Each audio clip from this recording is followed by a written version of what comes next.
Choléra. Définition. Le choléra est une maladie diarrhéique fortement infectieuse et très contagieuse à déclaration obligatoire.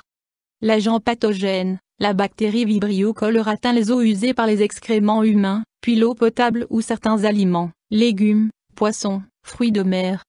Une personne porteuse de la bactérie ne tombera pas nécessairement malade mais pourra tout de même transmettre la maladie. Cause.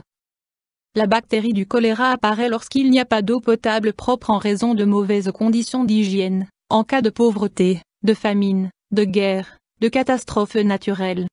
Les voyageurs sont rarement touchés par le choléra. Les enfants et les personnes sous-alimentées sont tout particulièrement menacés par la maladie.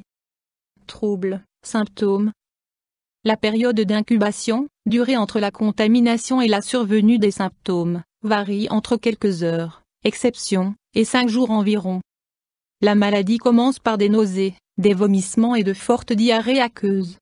La quantité de liquide éliminé peut atteindre plusieurs litres par jour, ce qui engendre rapidement un sous-approvisionnement en liquide de l'organisme, déshydratation, exicose.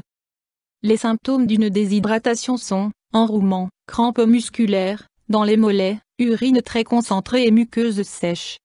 Un collapsus circulatoire pouvant aller jusqu'au choc cardiovasculaire peut en résulter, ce qui peut engendrer une perte de fonction des organes, urgence médicale.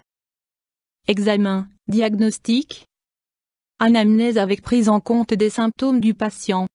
Il est indispensable d'évaluer les conditions de vie récentes du patient, où et comment il a vécu durant les derniers jours, s'il était en voyage. Identification de l'agent pathogène dans les selles ou les vomissements. Options thérapeutiques. Les personnes touchées par le choléra doivent être traitées en quarantaine. Si une personne est atteinte de fortes diarrhées dans une zone menacée par le choléra, elle devra immédiatement faire l'objet d'un traitement médical. En premier lieu, il convient de compenser la perte de liquide, électrolytes et glucose, sucre, par un apport approprié en soluté. La prise d'antibiotiques peut réduire la durée de la maladie.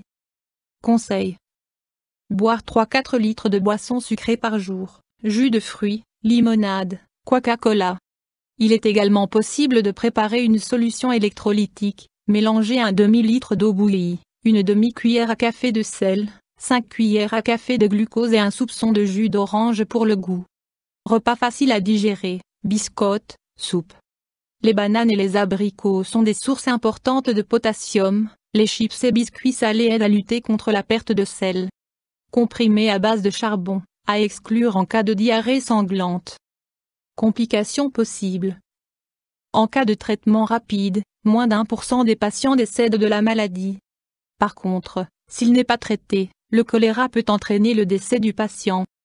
Mesures préventives. La vaccination anticolérique protège en grande partie contre la maladie, mais pas dans tous les cas. Il est indispensable d'adopter les règles d'hygiène suivantes. Lavage répété des mains avec du savon, surtout avant et après les repas. Qualité de la nourriture, cookit, pelit or leave it. Laver, peler ou ne pas consommer les aliments.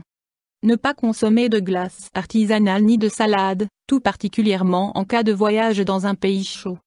Faire bouillir l'eau ou utiliser de l'eau minérale, même pour se brosser les dents. Attention, ne pas mettre de glaçons dans les boissons. Éviter de consommer des œufs crus ou insuffisamment cuits, de la volaille pas assez cuite ainsi que des fruits non lavés et des salades. Il est impératif de faire bouillir le linge des patients et de porter des gants pour les soigner. YouTube Dr Alabé